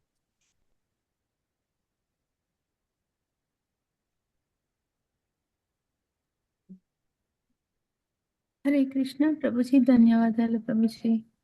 ధన్యవాదాలు మాతాజీ. ప్రభుజీ, ఎస్ ప్రభుజీ జ్ఞాన మిశ్రమ భక్తి అంటే ప్రభుజీ? సో జ్ఞాన మిశ్ర భక్తి అంటే జ్ఞానం, చాలా మెంటల్ స్పెక్యులేషన్, జ్ఞానం సముపార్జించాలి, రకరకాల శాస్త్రాలు తెలుసుకోవాలి, ఇట్లా అన్నమాట. అంటే అది భగవంతుని ప్రీత్యర్థం కాకుండా, నాకు ఇవన్నీ తెలుసు, నాకు ఇంత జ్ఞానం ఉంది, అట్లా అన్నమాట. సో నేను ఇన్ని బుక్స్ రాశాను, నేను ఇన్ని అవి కూడా ఏంటంటే వాళ్ళకి ఆ జ్ఞానం యొక్క మిశ్ర ఉంది కాబట్టి జ్ఞాన మిశ్ర భక్తి అంటారు. సో కర్మ మిశ్ర భక్తి అంటే కర్మ, నాకు ఈ కోరికలు తీరాలి అనే ఆ మిశ్రంలో ఉన్నారు కాబట్టి వాళ్ళు కర్మ మిశ్ర భక్త. సో దేవతలందరూ కర్మ మిశ్ర భక్తులు, ఋషులు ఇటువంటి వాళ్ళు జ్ఞాన మిశ్ర భక్తులు. శుద్ధ భక్తులు ఎవరు, ఇంకా అన్యాభిలాషిత శూన్యం జ్ఞాన కర్మాద్యనావృతం ఆనుకూల్యైన కృష్ణాను శీలనం భక్తిరుత్తమ. సో అన్యాభిలాషిత శూన్యం, ఇంకా ఏ అభిలాష లేదనమాట, కృష్ణ భగవానుని భక్తి తప్ప, నా కృష్ణ భక్తి తప్ప ఇంకా ఏది వద్దు. అభిలాషిత శూన్యం జ్ఞాన కర్మాద్య అనావృతం, జ్ఞానం కానీ కర్మ కానీ ఇటువంటి నాకు ఇంకేం వద్దు, నా కోరికలు లేవు, ప్లస్ జ్ఞానం కావాలి లేదా కర్మ కావాలి, ఈ జన్మలో ఇవన్నీ చేస్తే పూజ చేస్తే నాకు నెక్స్ట్ జన్మలో మంచి లైఫ్ రావాలి, అది కర్మ మిశ్ర. జ్ఞాన మిశ్ర ఏంటి, నేను ఇవన్నీ తెలుసుకోవాలి, అన్ని మర్మాలు తెలియాలి, నాకు అన్ని మంత్రాలు తెలియాలి, మంత్రాల ద్వారా నేను ఇటువంటి సృష్టించాలి అటువంటి సృష్టించాలి, ఇదంతా జ్ఞాన మిశ్ర భక్తి. సో ఈ జ్ఞాన కర్మాద్య అనావృతం, ఆ జ్ఞానము కర్మ ఇంకా అలా ఇవన్నీ కూడా అవన్నీ లేకుండా ఆనుకూల్యైన కృష్ణాను, కృష్ణ భగవానికి అనుకూలమైన భక్తిలో. సో ఈవెన్ కంసుడు కూడా కృష్ణ కాన్షియస్ లో ఉన్నాడు, ఎప్పుడు కృష్ణ గురించి ఆలోచిస్తున్నాడు, కానీ ఎలా కృష్ణాన్ని నేను ఎలా సంహరించాలి, భయంతో కృష్ణాన్ని సంహరించాలని ఎప్పుడు ఆలోచిస్తున్నాడు. అది వేరు. డివోటీస్ ఏంటి, కృష్ణ భగవాన్ని నేను ఎలా సేవ చేయాలి ప్రేమతో. సో అది ఉత్తమ భక్తి. భక్తుల కష్టాలు అని చెప్పి 2 రకాలని ప్రభుజీ, బాగుంది ప్రభుజీ.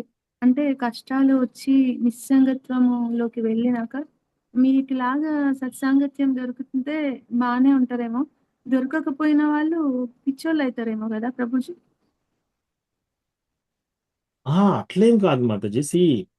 భక్తులకే కృష్ణ భగవాన్ని భక్తులకు కష్టాలు ఎందుకు వస్తున్నాయని అడిగారు మాతాజీ. సో ఆల్రెడీ వాళ్ళు భక్తిలో ఉన్నారు, కృష్ణ భగవాని భక్తిలో ఉన్నారు, ప్యూర్ డివోటీస్ శుద్ధ భక్తులు ఉన్నారు అనుకోండి. ఇప్పుడు హరిదాస్ ఠాకూర్ ఉన్నాడు, హరిదాస్ ఠాకూర్ 22 మార్కెట్ ప్లేసెస్లో కొరడాలతో కొట్టారు అతన్ని.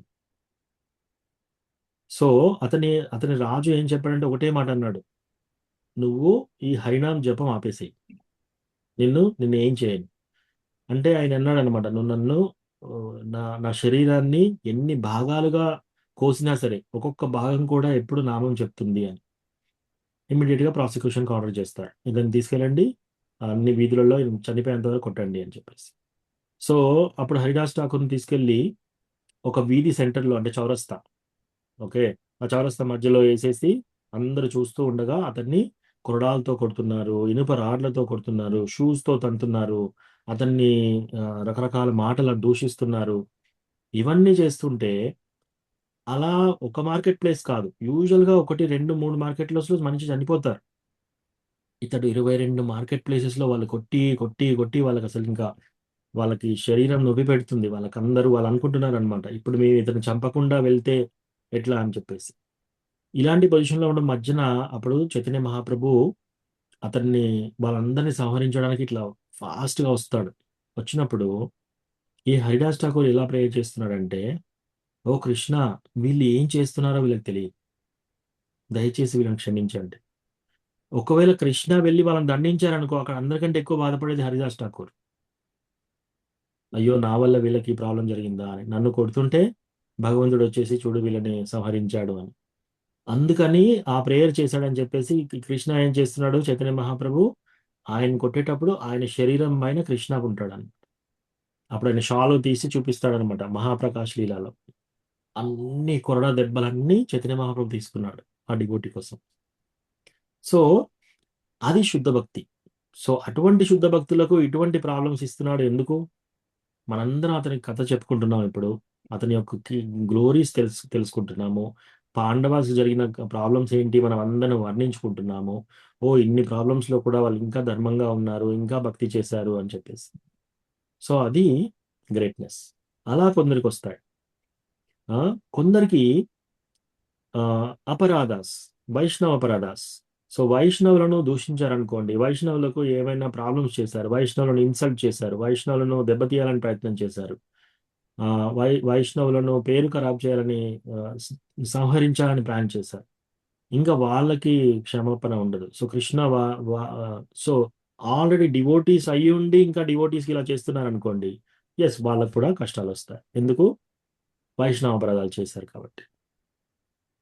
కానీ ఎక్కడ కూడా వాళ్ళు ఇంకా డివోటీ అసోసియేషన్ లేకుండా పిచ్చివారే అవకాశం ఉండదు కదా. వాళ్ళు ఎప్పుడైనా వాళ్ళు ఆల్రెడీ డివోటీసే, వాళ్ళు భక్తుల సాంగత్యంలోనే ఉంటారు, కష్టాలు వచ్చినా కూడా భక్తుల సాంగత్యంలోనే ఉంటారు కాబట్టి ఎస్, ఆ అవకాశం ఉండదు. ఓకేనా మాతాజీ, మీరు అడిగిన ప్రశ్న అడ్రస్ అయిందా? ఎస్ ప్రభుజీ, థ్యాంక్ యూ ప్రభుజీ. హరే కృష్ణ. హరే కృష్ణ. హరే కృష్ణ ప్రభుజీ, దండవ ప్రణామం ప్రభుజీ, చాలా బాగా చెప్పారు. హరే కృష్ణ ప్రభు, ప్రణామాలు. హరే కృష్ణ ప్రభుజీ, ప్రణామాలు. ప్రణామాలు. హరే కృష్ణ ప్రభుజీ, ప్రణామాలు. ప్రభుజీ, ఒక చిన్న సందేహం ప్రభుజీ. ఎస్ మాతాజీ. ప్రభుజీ, ఇప్పుడు మన వైష్ణవ అపరాధాలు అంటే మనస వాచ కర్మన ఏ రకంగా చేసినా కూడా మనకి అపరాధమే అవుతుంది కదా. సో మనకి ఇంకా మేము భక్తిలో ఇంకా స్ట్రాంగ్ గా లేము. సో అన్ఫార్చునేట్ గా మనసులో ఇట్లా ఒక ఏదైనా మనం అపరాధం చేస్తున్నాం అనుకోండి, అప్పుడు how can we take back ప్రభు?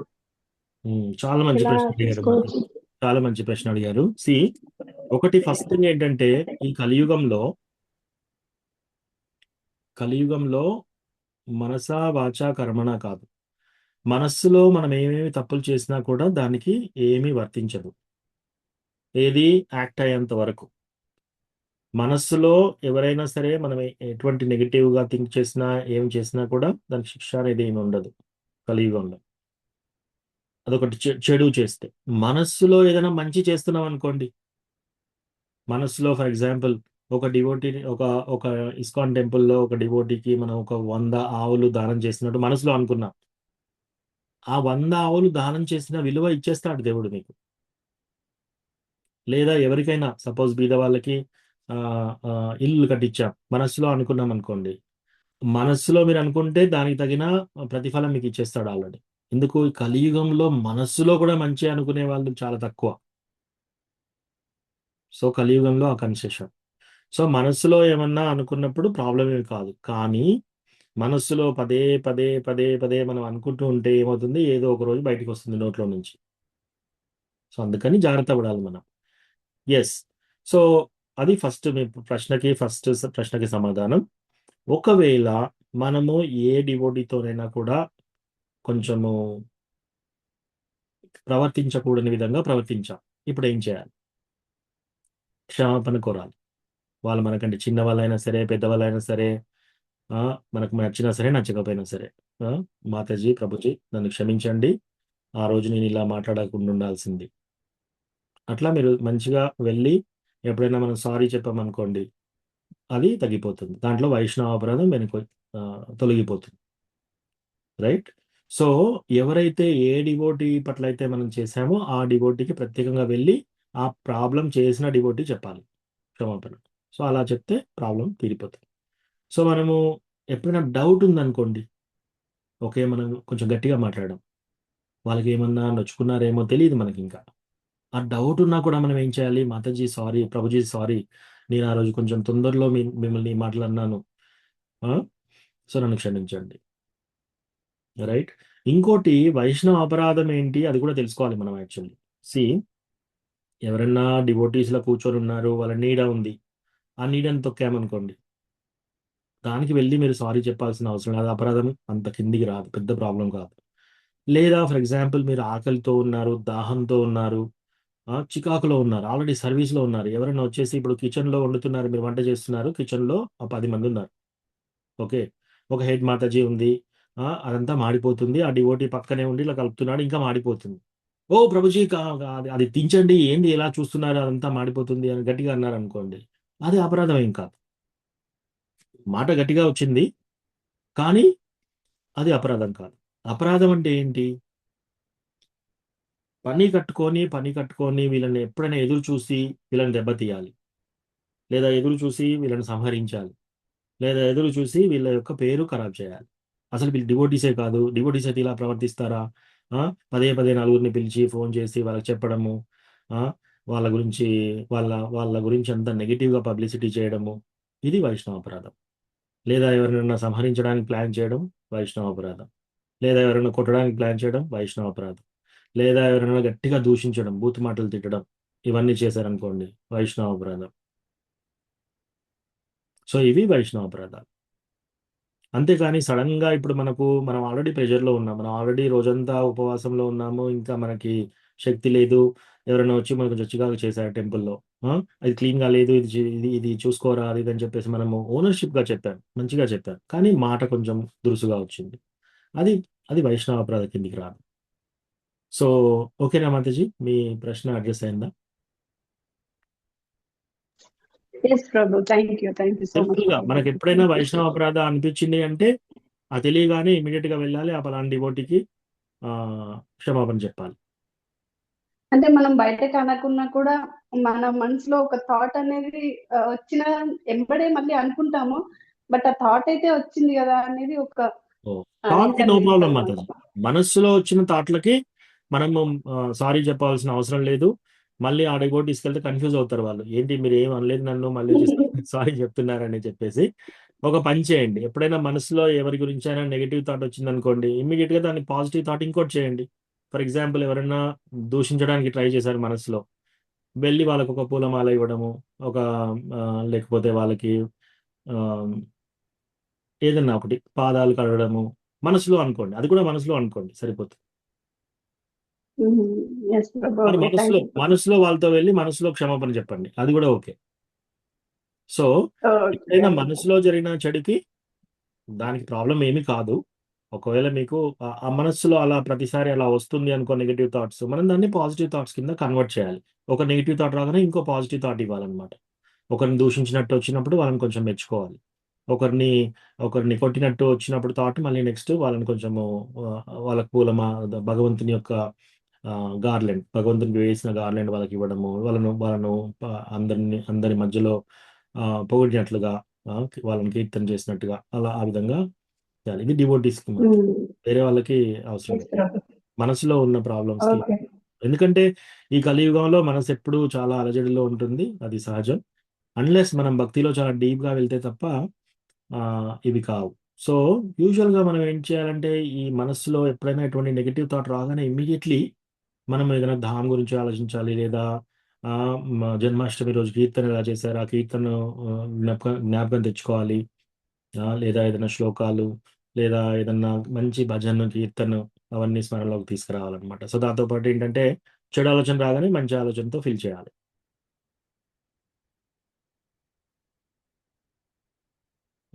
కానీ వైష్ణవ అపరాధం జరిగితే ఓన్లీ సారీ చెప్పేంత వరకు, క్షమాపణ చెప్పేంత వరకు అది పోదు. సో అదొకటి చేయాలి.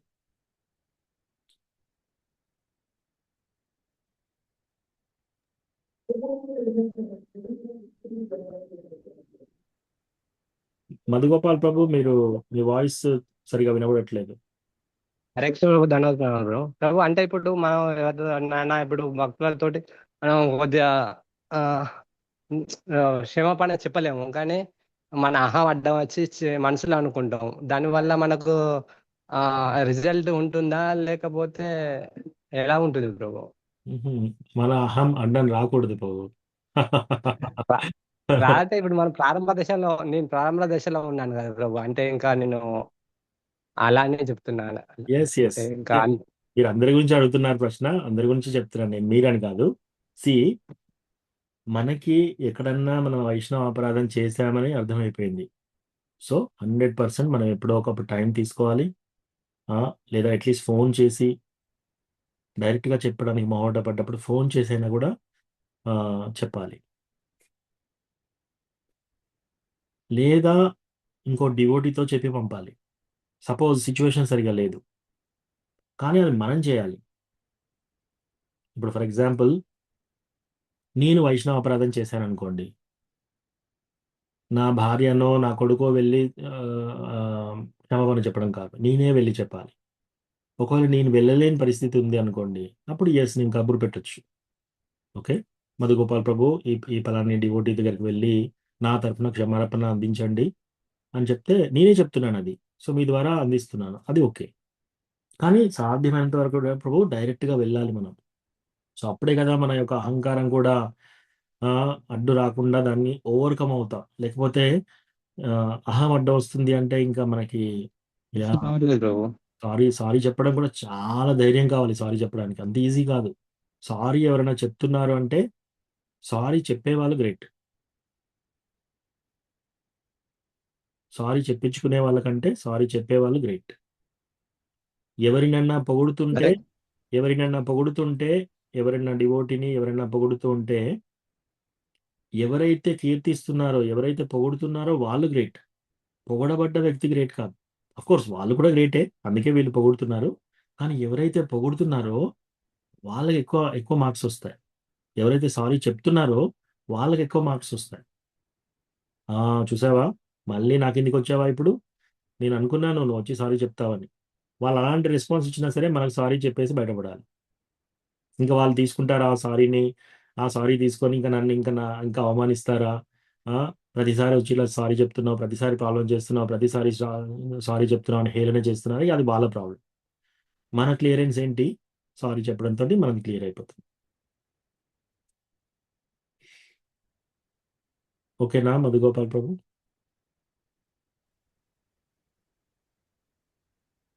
హరే కృష్ణ ప్రభుజీ, ప్రణామాలు ప్రభుజీ. ఎస్, వనచారి సీతామాతజీ, దండోత్ ప్రణాం. ప్రభుజీ, మళ్ళీ మేమిద్దరం బిజినెస్ లో ఉన్నాం కదా ప్రభుజీ, మాకిద్దరికి చిన్న చిన్న డిస్కషన్స్ అవుతా ఉంటాయి.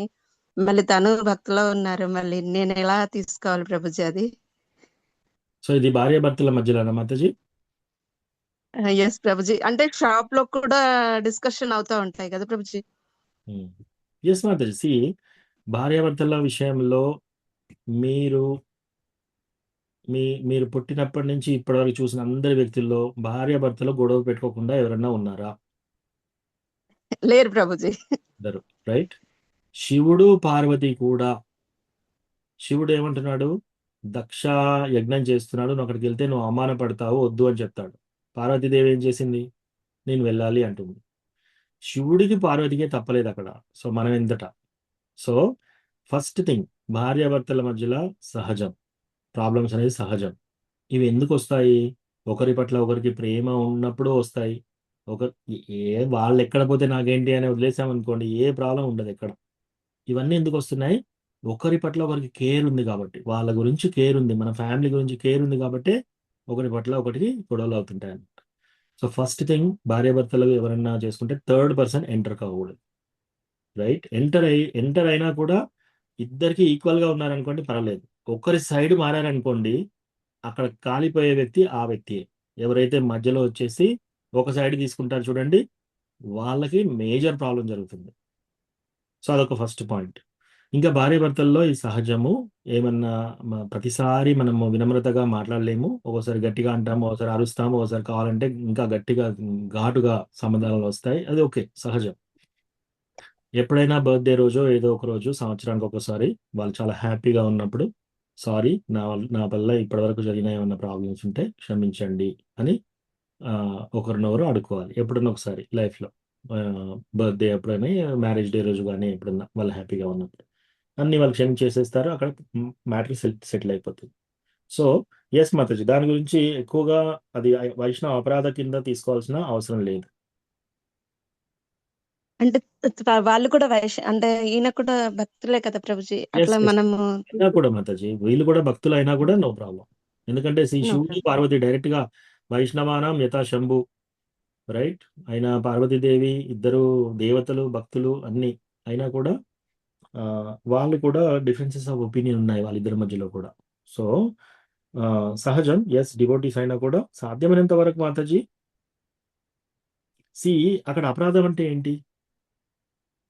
ఇంకా ఇతన్ని ఖతం చేసేసేయాలి, నేను ఈ మనిషిని ఇంకా తీసేసేయాలి, అది వైష్ణవ అపరాధం. లేదా పబ్లిక్ లో వాళ్ళని న్యూసెన్స్ చేయడం, అందరికి ఫోన్ చేసి చూడండి నన్ను ఇలా చేస్తున్నాడు, నన్ను ఇలా చేస్తున్నాడు, నన్ను ఇలా చేస్తున్నాడు అంటే ఏం చేస్తున్నారు అక్కడ? వాళ్ళ యొక్క పేరు ప్రతిష్టలకి అది చేస్తున్నారు. అసలు ఈయన డివోటీయే కాదు అన్నట్టుగా చెప్తున్నారు. అది తప్పు, రైట్? సో అలా చేయకుండా చీటికి మాటికి ఇక్కడ ఇట్లా చేస్తే లాస్ వస్తుంది కదా, ఇలా చేస్తే ఇది పట్టించుకోవట్లేరు అని చెప్పేసి వీళ్ళు అనడము, లేదా నీకేం తెలియదు ఊకో అని చెప్పేసి వాళ్ళు అనడము, ఇట్లా ఇట్లా అన్నారు అనుకోండి, నో ప్రాబ్లం. అవి అవి అసలు వైష్ణవ అపరాధాలే కాదు. సో అవి సహజం మాత్రం. సో భార్యాభర్తలు ఇద్దరు డివోటీస్ అయినా కూడా వాళ్ళిద్దరి మధ్యలో ఇటువంటి జరుగుతాయి. ఒకటి గుర్తుపెట్టుకోవాలి, హిజ్ హోలీనెస్ రఘునాథ్ స్వామి మహారాజ్, గురు మహారాజ్ ఏం చెప్తున్నారు అంటే, first thing, wife and husband మధ్యలో మహారాజ్ ఏమన్నారంటే, ఎప్పుడైనా వైఫ్ అండ్ హస్బెండ్ మధ్యలో గొడవలు అవుతుంటే థర్డ్ పర్సన్ ఇన్వాల్వ్ కాకూడదు సాధ్యమైనంత వరకు. అదొకటి. రెండోది, సైడ్ తీసుకోకూడదు. కొందరు వెళ్ళేసి డైరెక్ట్ గా మాతాజీ సైడ్ తీసుకుంటారు, కొందరు వెళ్ళి డైరెక్ట్ గా పూర్తిగా ప్రభుజీ సైడ్ తీసుకుంటారు. అలా తీసుకోకూడదు. ఇంకా భార్యాభర్తల్లో ఇతను నాకేం చేస్తున్నాడు, ఇతను నన్ను ప్రేమగా చూడట్లేదు, నాకేం కావాలి అనే దానికంటే నేనేమి ఇవ్వగలుగుతాను యాజ్ భగవంతుడు కృష్ణ ఈ భార్యని నా కేర్లో ఉంచాడు.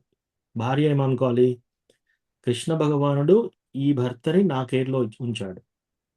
సో నేను నా బెస్ట్, నాకు ఎంత వీలైతే అంత ప్రేమ నేను ఇస్తాను. నేను కోరుతాను కాదు, నేను ఇస్తాను. సో అట్లా చేయాలన్నమాట. భార్య అదే విధంగా ఇవ్వాలి, భర్త అదే విధంగా ఇవ్వాలి. అంతే. ఇంకా వాళ్ళు రెసిప్రొకేట్ అవుతారా? ఎస్, ఓకే, చూడండి నేను 10 సంవత్సరాల నుంచి ప్రేమ ఇస్తూనే ఉన్నాను, ఇతను మాత్రం ఇవ్వట్లేదు రిటర్న్. ఇంకా వాళ్ళు రిటర్న్ ఇస్తారా లేదా అది మన చేతిలో లేదు. వాళ్ళు ఇవ్వకపోయినా సరే మనం చేసేది కరెక్ట్గా చేయాలి. అప్పుడు ఏం చేస్తే కృష్ణ బుక్స్ లో మన గుర్తింపు ఎక్కువ ఉంటుంది. సో మన గుర్తింపు ఏంటి? మనం గోలోక బృందావనికి వెళ్ళడానికి రెడీ అవుతున్నాం అనమాట. అదొకటి. ఇంకొకటి, యూజువల్లీ ఇద్దరు డివోటీస్ గా ఉన్నప్పుడు, ఎస్పెషల్లీ భర్త డివోటీగా ఉన్నప్పుడు, డివోటీగా డివోషనల్ సర్వీస్ విషయంలో ఏదైనా భర్త చెప్తే మాతాజీస్ వినడం మంచిది. సో మహారాజ్ ఏం చెప్తారంటే నా భర్త కంటే కూడా నేను గొప్ప డివోటీని, నేను వినవలసిన అవసరం లేదు అనే స్థాయికి ఏ మాతాజీ కూడా రాకూడదు అట్లా. సో అదేంటి డివోషనల్ టాపిక్లో, బిజినెస్ టాపిక్లో అది డివోషనల్ టాపిక్ కాదు. లేకపోతే ఇంట్లో వస్తువులు కొనడంలో అది డివోషనల్ టాపిక్ కాదు, అలా కాదు. ఫర్ ఎగ్జాంపుల్ ఇప్పుడు హస్బెండ్ ఏమంటున్నారు, ఉదాహరణ చెప్తున్నాను, ఒక ఎగ్జాంపుల్. డివోటీ అయిన భర్త ఏమంటున్నాడు, మనం ఇప్పుడు ధామ్కి వెళ్దాం, ఈ టైంలో మనం ధామ్ దర్శనం చేసుకుందాము, అందరం కలిసి వెళ్దాము, ఇక్కడ ఈ 10 రోజులు ధామ్ దర్శనం చేసుకుని వచ్చేద్దామని చెప్పేసి. అది మన డివోషనల్ సర్వీస్ పెరుగుతుంది, అది భక్తియుత సేవలో ఒక భాగమే. లేదా ఫర్ ఎగ్జాంపుల్ మన ఇంట్లో కీర్తన పెడదాం అని భార్య కోరింది భర్తని. సో అప్పుడు భర్త కూడా కీర్తన పెడదామంటే, మన ఇంట్లో పెడదామంటే నలుగురిని పిలవాలి. సో ఇదంతా, సో అది కూడా మంచి మంచి కోరికనే, అది డివోషనల్ కోరికనే, అది చేయవలసిన పనే. సో ఇటువంటి ఎప్పుడైనా చెప్పినప్పుడు అవి సహకరించి చేయడం మంచిది, మరి దాంట్లో అపోజిషన్ చేయకుండా చేయడం మంచిది. ఒకవేళ వాళ్ళు అపోజిషన్ చేస్తున్నారు అనుకోండి, ఇంకా వాళ్ళని వదిలేసేసి మన సేవ మనం చేసేసుకోవడం బెటర్. సో మాతాజీ, మీ క్వశ్చన్స్ అడ్రస్ అయ్యాయి Mataji? Yes Prabhuji, thank you ప్రభుజీ. హరే కృష్ణ.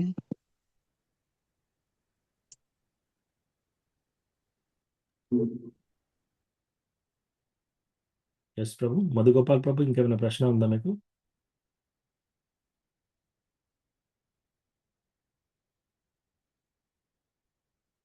ఓకే, ఇంకేమైనా ప్రశ్నలు ఉన్నాయా ఎవరికన్నా?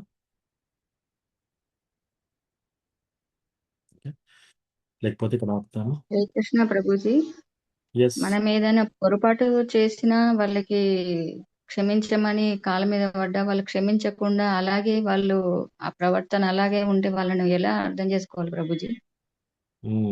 చాలా మంచి ప్రశ్న. జరిగిన వాటినే ఊకే పదే పదే తలుస్తూ ఎప్పటికీ మనస్సు అనేది బాధపడుతున్నారు ప్రభుజీ. ఓకే మాతాజీ, క్షమాపణ చెప్పడం బట్టుకే మనది, వాళ్ళు దాన్ని తీసుకుంటారా? వైష్ణవులు అంటే ఎవరు? మనం క్షమించమని అడగకముందే క్షమించే వాళ్ళు వైష్ణవులు. ఎవరైనా వచ్చేసి సారీ చెప్తున్నారు అంటే ఎవరైతే సారీ చెప్తారో వాళ్ళ నుంచి ఆ ప్రాబ్లం తొలగిపోతుంది. ఇంకా వాళ్ళు ఇంకా పట్టుకొని ఉన్నారు, ఎస్ నువ్వు సారీ చెప్పావు కానీ ఇలా ప్రవర్తించావు, ఇంకా వాళ్ళు అలా పెట్టుకున్నారు అనుకోండి, అది వాళ్ళకి ప్రాబ్లం, మనకు కాదు. సో అదొకటి ఫస్ట్ థింగ్ తెలుసుకోవాలి. అది ఎవరైతే దీని ఏమంటే గ్రడ్జ్ పెట్టుకోవడం, అంటే గ్రడ్జ్ తెలుగులో ఏమంటారు? గ్రడ్జ్ని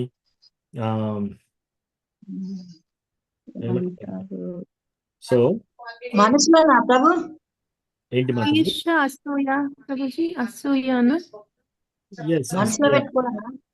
మనసులో పెట్టుకోవడం, ఎస్ అసూయ మనసులో పెట్టుకోవడం, రెండు కరెక్టే. కొంచెం కుళ్ళు కృతంత్రాలు పెట్టుకోవడం, ఇట్లా. ఎవరైనా వచ్చేసి తప్పు అందరూ చేస్తున్నారు, అందరూ చేస్తారు కూడా, ఇక్కడ తప్పు చేయకుండా ఎవరు ఉండరు. సో తప్పు చేసిన తర్వాత వాళ్ళు సారీ చెప్తున్నారు అంటే ఆల్రెడీ వాళ్ళకి ఆ రిలేషన్షిప్ మీద ఇంట్రెస్ట్ ఉంటేనే కదా సారీ చెప్పేది. ఆ రిలేషన్షిప్ లో ఇంట్రెస్ట్ లేకపోతే సారీ ఎవరు చెప్తారు? సో సారీ చెప్తున్నారంటే ఆ రిలేషన్షిప్ లో వాళ్ళకి ఇంట్రెస్ట్ ఉంది, వాళ్ళు క్షమించమని అడుగుతున్నారు. అడిగినప్పుడు యూజువల్గా మనం ఎక్స్పెక్ట్ చేయకూడదు. ఇంకా మనం సారీ చెప్పిన తర్వాత వాళ్ళు ఏ విధంగా ప్రవర్తిస్తారు మనకు అవసరం లేదు. వాళ్ళు దాన్ని ఆసరాగా తీసుకొని ఇంకా పెద్దగా చేయొచ్చు. ఎస్ చూసావా, నువ్వు నాకు ఇంటికి వస్తావు, నాకు క్షమాపణ చెప్తావు, నాకు ముందే తెలుసు, నువ్వు ఇటువంటి ప్రాబ్లం చేయకూడదు కానీ చేసావు, ఇలా చేస్తున్నాను అనుకుని అది వాళ్ళకి ప్రాబ్లం అవుతుంది.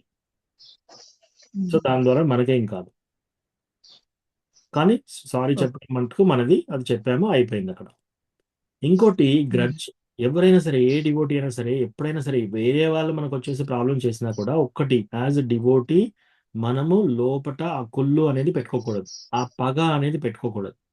ఎప్పుడైతే ఆ పగ అనేది మనం బయటికి చెప్పట్లేము, మనం బయటికి వాళ్ళని ఏమీ అనట్లేము, కానీ లోపట ఏముంది, ఆ పగ రగిలిపోతుంది. ఆ పగ రగిలేది ఎవరికి? మనకే ప్రాబ్లం అవుతుంది, అది వేరే వాళ్ళకి ప్రాబ్లం కాదు. సో క్షమాపణ అనేది, క్షమించడం అనేది వైష్ణవుల యొక్క మెయిన్ లక్షణం. సో ఎవరైనా డివోటీస్ వచ్చేసి ఎంత పెద్ద అపరాధం చేసినా సరే క్షమించండి అని అడిగినప్పుడు మనం రెడీగా ఉండాలి, క్షమించాలి, పూర్తిగా క్షమించాలి. వాళ్ళకు కూడా చెప్పాలి, ఎందుకంటే వాళ్ళు కూడా వైష్ణవులు. సపోజ్ ఇద్దరు డివోటీస్ మధ్యలో జరిగింది ఇది, ఓకే, ఒక డివోటీ వచ్చేసి క్షమాపణ చెప్పినప్పుడు ఇంకో డివోటీ చెప్పాలి, ఓ మాతాజీ ప్రభుజీ మీరు ఇలా అనుకుంటున్నారా, థ్యాంక్ యూ సో మచ్, మీరు ఇలా ఏం బాధపడకండి, అది మొత్తం నేను తీసేసుకున్నాను మనసులో నుంచి, మీరు కూడా తీసేసేయండి దాన్ని, ఇంకా ఎక్కువ బాధపడకండి అని మనం కూడా వాళ్ళకి మంచిగా చెప్పాలి. రైట్. ఇంకా అలా కుళ్ళు పెట్టుకొని ఇంకా అలా పగ పెట్టుకొని అలా ఉన్నారనుకోండి, వాళ్ళ యొక్క భక్తి దెబ్బ తీసుకుంటున్నారు వాళ్ళు. సో యాజ్ ఎవరైనా వచ్చి మనకు క్షమాపణ చెప్తే మనం ఎలా ప్రవర్తించాలి, ఇంతకుముందు నేను చెప్పిన విధంగా ప్రవర్తించాలి, పూర్తిగా క్షమించేసేసారు, దాన్ని మర్చిపోవాలి. ఇంకా అలా కాకుండా మనం లోపల పెట్టుకొని మనం ఏం చేయలేక మనలో మనం రగులుతున్నాం అనుకోండి, మన భక్తియే కాలిపోతూ ఉంటుంది మెల్లమెల్లగా. సో ఎటువంటి వాళ్ళు ఎంత పెద్ద తప్పు చేసినా కూడా మనం లోపల గ్రడ్జ్ అనేది పెట్టుకోకూడదు. సో గ్రడ్జ్ అనేది ఒకవేళ ఎవరికన్నా ఉందనుకోండి, మనం చాంటింగ్ చేసేటప్పుడు ఓకే బాదరింగ్ అవుతుంది, ఓకే డిస్టర్బ్ అవుతుంది, వాళ్ళ గురించి ఆలోచిస్తున్నాం, అబ్బా నన్ను ఎంత హింస పెట్టారు, నన్ను ఎంత అవమానించారు, మనం ఏం చేయలేకపోతున్నాం, ఇట్లా ఇట్లా ఇట్లా అనుకుంటున్నాం అనుకోండి, మనం చాంటింగ్ ఆపేసి భగవంతుని దగ్గరికి వెళ్ళి వాళ్ళ గురించి మంచిగా ప్రేయర్ చేయాలి. బెస్ట్ ప్రేయర్ మన లైఫ్లో ఇంతవరకు ఎంత బెస్ట్ ప్రేయరో అది వాళ్ళకు చేయాలి, వాళ్ళ బాగు గురించి చేయాలి. అలా చేసినప్పుడు మన మైండ్లో నుంచి గ్రడ్జ్ అనేది పోతుంది, ఆ పగ అనేది పోతుంది, ఆ సూయ అనేది పోతుంది. ఓకే ప్రభుజీ, థ్యాంక్ యూ ప్రభుజీ. హరే కృష్ణ ప్రభు. ఇప్పుడు మనము వైష్ణవ అపరాధం చేసిన తర్వాత మన క్షమాపణ చెప్తే అతని తోటి ఇంకా ప్రాబ్లం ఎక్కువైతుంది అన్నప్పుడు మనం మనసులో చెప్పుకుంటే సరిపోతుంది అనే ఉద్దేశంతో అడిగాను ప్రభు వచ్చేదని ప్రశ్న. లేదు ప్రభు, వాళ్ళు ఏం చేస్తారు దాంతో, ఇంకా ప్రాబ్లం పెద్దగా అయినా సరే పర్వాలేదు, నో ప్రాబ్లం, అది వాళ్ళ ప్రాబ్లం, మన ప్రాబ్లం కాదు. మనం ఏంటి, మనము చేసిన తప్పుకి మనం క్లియర్ చేసుకుంటున్నాం. సో ఎస్ సారీ ప్రభుజీ, ఆ రోజు ఈ విధంగా జరిగింది, నన్ను క్షమించండి, అంతే, సింపుల్. ఇంకా దాన్ని వాళ్ళు పెద్ద గొడవ చేస్తారా చిన్న గొడవ చేస్తారా, ఇంకా అది వాళ్ళ తప్పు కిందకి వచ్చేస్తుంది, మన సైడ్ క్లియర్ అయిపోతుంది. సో ఎస్, మనం మైండ్లో చెప్పడం కంటే వెళ్ళి పర్సనల్గా చెప్పాలి. థ్యాంక్ యూ ప్రభు. Hare Krishna. Thank you Prabhu.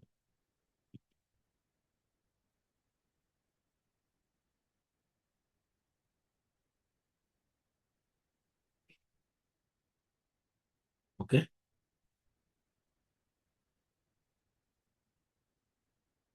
Thank you so much. వాంఛాకల్పతరుభ్యస్య కృపా సింధుభ్య ఏవ చ పతితానాం పావనేభ్యో వైష్ణవేభ్యో నమో నమః.